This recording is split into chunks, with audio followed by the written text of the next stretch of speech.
Sejarah kepramukaan sedunia. Tahapan-tahapan. A. Masa Hindia Belanda tahun 1908 sampai tahun 1938. Pada tahun 1908, Mayor Jenderal Robert Baden-Powell menggagas pendidikan luar sekolah yang menghasilkan manusia, warga, anggaran masyarakat Inggris yang baik. Robert Baden-Powell menulis buku yang berjudul Scouting for Boys, yang ditulis atas dasar pengalaman di alam terbuka bersama pandu dan latihan-latihan yang diperlukan pandu.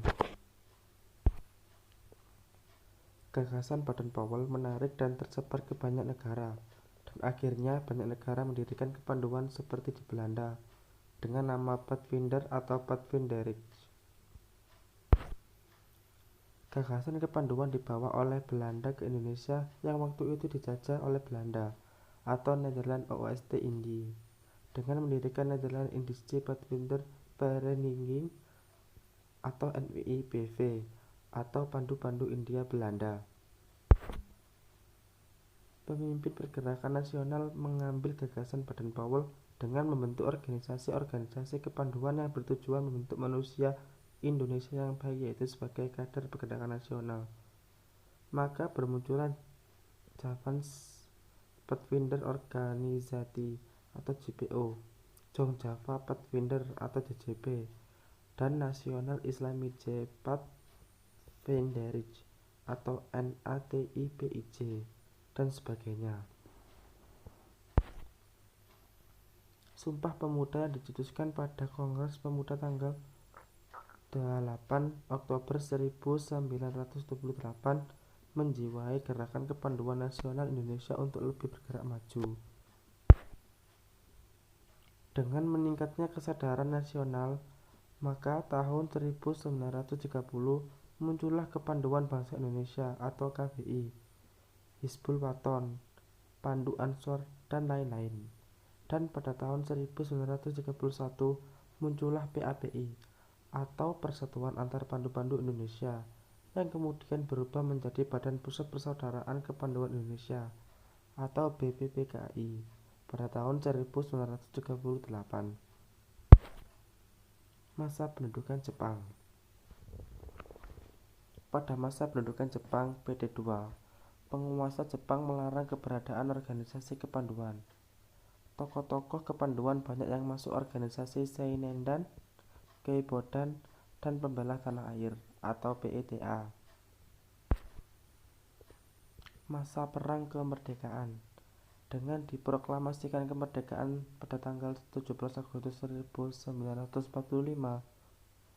bangsa Indonesia mempertahankan kemerdekaan. Seiring dengan itu, pada tanggal 28 Desember 1945 di Surakarta berdiri Dipandu Rakyat Indonesia atau PARI sebagai satu-satunya kepanduan di wilayah Indonesia. Masa pasca Perang Kemerdekaan hingga 1961. Menjelang tahun 1961, kepanduan Indonesia telah berpecah menjadi 100 organisasi kepanduan yang di bawah Federasi 1. Ikatan Pandu Indonesia atau IPINDO pada tahun 1951. Yang kedua yaitu Persatuan Organisasi Pandu Putri Indonesia atau POPINDO pada tahun 1954.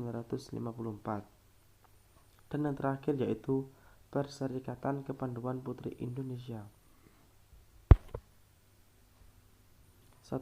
Ketiga federasi atau 1 federasi putra dan 2 federasi putri melebur menjadi 1 federasi yaitu Persatuan Kepanduan Indonesia atau Perkindo yang beranggota 60 organisasi kepanduan dengan jumlah anggota 500.000 orang. 2. 60 organisasi kepanduan tersebut masing-masing di bawah organisasi partai politik yang berbeda-beda paham. Kondisi lemah gerakan kepanduan di Indonesia yang berada di bawah macam-macam partai politik dimanfaatkan oleh komunis sebagai alasan untuk memaksa gerakan kepanduan Indonesia menjadi gerakan pionir muda seperti yang terdapat di negara-negara komunis. Masa 1961 sampai 1999. 1.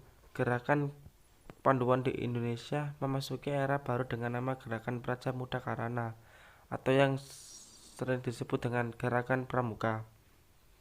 Berdasarkan keputusan Presiden nomor 23 pasal 8 tahun 1961. 2. Terdapat beberapa ketentuan yang terdapat pada Gerakan Pramuka ini. A.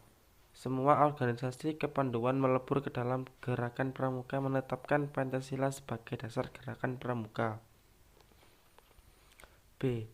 Gerakan Pramuka adalah suatu perkumpulan yang berstatus non-government atau bukan badan pemerintah yang berbentuk kesatuan. C. Gerakan Pramuka diselenggarakan menurut jalan aturan demokrasi dengan pengurus atau kuartir nasional, kuartir daerah, kuartir cabang, dan kuartir ranting yang dipilih dalam musyawarah. D. Gerakan Pramuka sebagai salah satu badan di wilayah NKRI yang diperbolehkan menyelenggarakan kepramukaan dan yang lainnya itu dilarang. E. Gerakan Pramuka bertujuan mendidik anak dan pemuda Indonesia dengan prinsip dasar metodik pendidikan kepramukaan sebagaimana dirumuskan oleh Badan PAUL yang pelaksanaannya diselaraskan dengan kebutuhan, keadaan, dan perkembangan bangsa dan masyarakat Indonesia agar menjadi manusia Indonesia yang baik dan anggapan masyarakat yang berguna bagi pembangunan bangsa. F. Melakukan penyesuaian berdasarkan kebutuhan dan keadaan di masing-masing wilayah di Indonesia. Ternyata Gerakan Pramuka mampu membawa perubahan dan dapat mengembangkan kegiatannya secara meluas. G. Gerakan Pramuka mengalami kemajuan pesat dan kuat. Salah satu sebabnya memakai sistem majelis pembimbing atau MABI di setiap tingkat. H. Mengingat 80% penduduk di Indonesia tinggal di desa dan 75% sebagai petani, maka Kuartir Nasional pada tahun 1961 menganjurkan pembangunan desa. I. Pada tahun 1966, Menteri Pertanian bekerjasama dengan Kuartir Nasional membentuk Saka Taruna Bumi.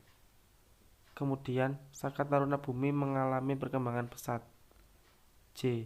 Perkembangan Gerakan Pramuka yang pesat menarik perhatian badan internasional seperti FAO, UNICEF, UNESCO, ILO, dan Boy Scout Award.